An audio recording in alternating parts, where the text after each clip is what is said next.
Hello दोस्तों, मैं शिबली। दोस्तों, पिछले पार्ट में हम इस पे बात कर चुके हैं कि अबू धाबी के क्राउन प्रिंस ने तुर्की का एक दिन का दौरा किया। तो अब इस दौरे की इम्पोर्टेंस क्या है, इसकी अहमियत क्या है, इसे हम तब तक नहीं समझ सकते जब तक कि हम ये ना जानें कि तुर्की और यूएई के बीच माजी में, पास्ट में ताल्लुकात कैसे रहे हैं।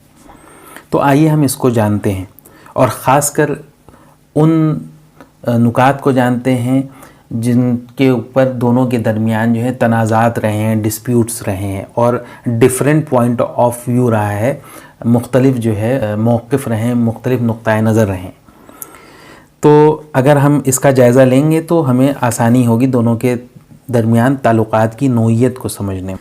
सबसे पहले हम बात करते हैं मिस्र की, बल्कि मिस्र से पहले हम बात करते हैं अरब बहरिया की। अरब बहरिया, आप जानते हैं जब अरब स्प्रिंग अरब वर्ल्ड में आई तो उस वक्त जो है ये अरबों में आप देखेंगे वो डेमोक्रेटिक गवर्नमेंट्स तो है नहीं, या तो कहीं कोई शेख साहब हैं, कहीं अमीर हैं और कहीं डिक्टेटर हैं, फ़ौजी डिक्टेटर हो या कोई और डिक्टेटर हो, या कहीं जो है हम देखते हैं कि कोई शाह साहब हैं, कोई किंग है, मोनार्क। तो जब अब अरब बहरिया आई तो वो इन्हीं लोगों के ख़िलाफ़ थी। किसके ख़िलाफ़? अमीर के ख़िलाफ़, शेख के ख़िलाफ़, किंग के ख़िलाफ़ और डिक्टेटर्स के ख़िलाफ़। तो इसमें जो है सपोर्ट किया तुर्की ने। क्यों? तुर्की एक डेमोक्रेटिक कंट्री है, वहाँ कोई बादशाहत नहीं है, वहाँ एक जमहूरी हुकूमत है। तो उसने जो है चेंज लाने वाले लोगों को, यानी जो जमहूरी हुकूमत के लिए लड़ रहे थे और तब्दीली लाना चाहते थे, तो उनको सपोर्ट किया। और जबकि अरबों ने, अरब के बादशाहों ने, डिक्टेटर्स ने, अमीर ने, शेख ने, इन्होंने किसको सपोर्ट किया? उन्होंने अपने ही जैसे डिक्टेटर्स को, अपने ही जैसे बादशाह को और अपने ही जैसे शेख को और अमीर को सपोर्ट किया। तो दोनों के दरमियान ये जो है अलग अलग उनका नुक्ता नज़र रहा। आप देखते हैं कि मिस्र के अंदर जब चेंज आ गया तो उस चेंज को, यानी जब रेवोल्यूशन आ गया, हुस्ने मुबारक का तख्ता पलट दिया गया, फिर इलेक्शन हो गया, उस इलेक्शन में इख्वान का जो कैंडिडेट था वो जीत गया। फिर उसका तख्ता पलटने के लिए यूएई ने और सऊदी अरब ने मिल के साजिश की और उसका तख्ता पलट दिया, इख्वान की गवर्नमेंट का तख्ता पलट दिया। और फ़ौजी जो आर्मी चीफ़ था, यानी फ़ौज थी, वो जो है पावर में आ गई, इक़्तिदार में आ गई। तो नतीजा क्या निकला? नतीजा ये निकला कि इन दोनों, ये जो दोनों फोर्सेस थी, एक को सपोर्ट कर रहा था तुर्की, यानी डेमोक्रेटिक जमहूरी हुकूमत को, और डिक्टेटर को सपोर्ट कर रहा था कौन? यूएई, सऊदी अरब।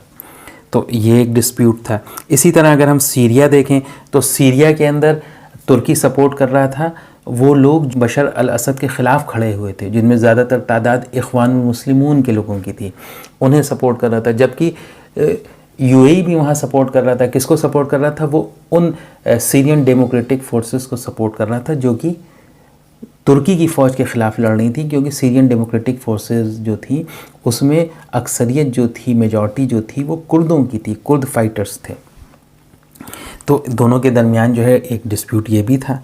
इसके अलावा हम देखें कि कतर, जब कतर के ऊपर सऊदी अरब, बहरीन और यूएई ने मिल के पाबंदियाँ लगा दी, और एक वक्त ऐसा आया कि लगा कि सऊदी अरब और यूएई जो है कतर के ऊपर कोई मिलिट्री ऑपरेशन करने वाले हैं, तो कतर ने तुर्की से मदद मांगी। तो तुर्की ने अपनी 5000 फ़ौजें कतर के डिफेंस में, उसके दिफा में उतार दी कतर में।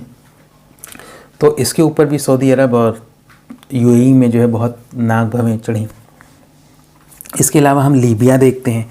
लीबिया के अंदर आप जानते हैं कि लड़ाई चल रही है। खलीफा हफ्तर को सपोर्ट कर रहा है कौन? यूएई। और जो त्रिपोली में गवर्नमेंट बनी है, जिसे जीएनए कहते हैं, गवर्नमेंट ऑफ नेशनल एकॉर्ड, उसे सपोर्ट कर रहा है तुर्की। और खलीफा हफ्तर त्रिपोली की जो गवर्नमेंट है, यानी जीएनए की जो गवर्नमेंट है, उसके ख़िलाफ़ लड़ रहा है। तो ये भी जो है आप देखें कि दोनों लोग जो हैं दो अलग अलग ग्रुप्स को सपोर्ट कर रहे हैं जो आपस में लड़ रहे हैं।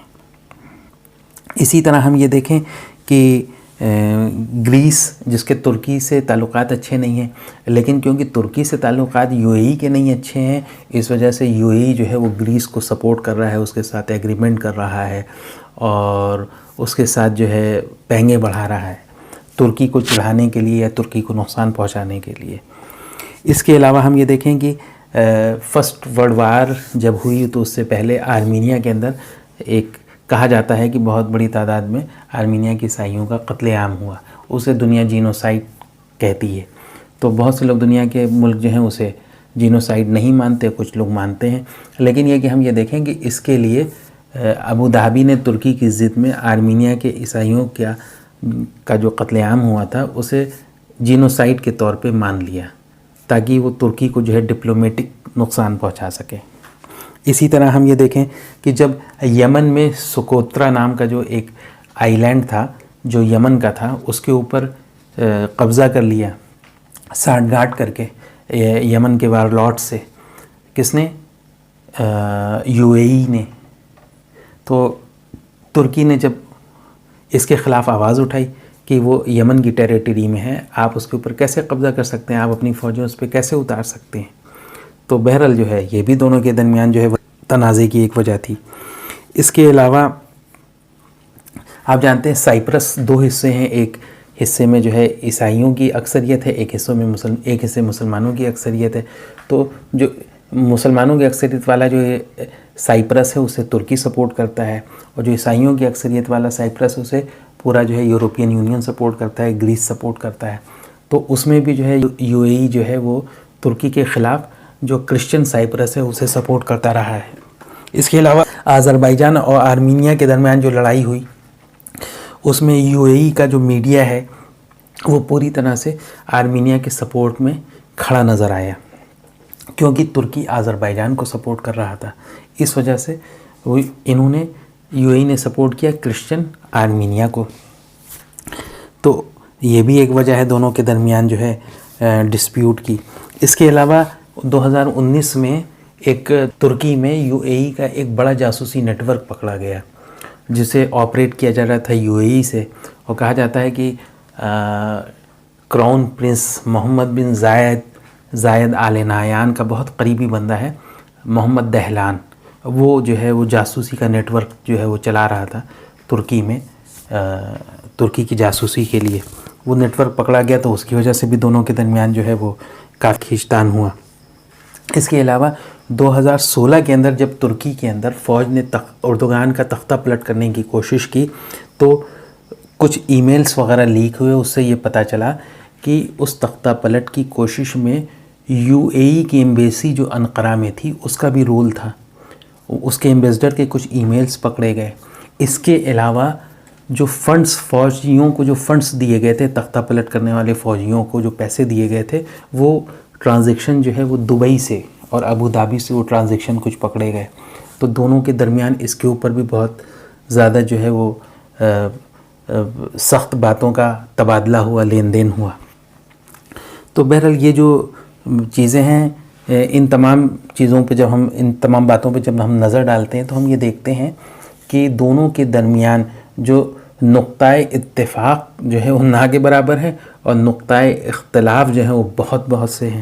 تو ایسی صورت میں اگر یہ دونوں قریب آ رہے ہیں تو یہ ایک اچھی بات ہے کہ یہ دو مسلم ملک ہیں اور ان کے تعلقات اچھے ہونے چاہیے، وہ ایک دوسرے کے خلاف انہیں نہیں کھڑا ہونا چاہیے. تو اس لحاظ سے دورہ ہے، اس سے کچھ امیدیں لگائی جا سکتی ہیں کہ اس دورے کے نتیجے میں برف پگھلے گی جو تعلقات کے اوپر جم گئی تھی، اور تعلقات جو ہیں کچھ بہتری کی طرف جائیں گے. تو بہرحال امید اچھی رکھنی چاہیے. تو دوستوں اب بس اتنا ہی، پھر ملیں گے ایک نئے ٹاپک کے ساتھ. بہت بہت شکریہ.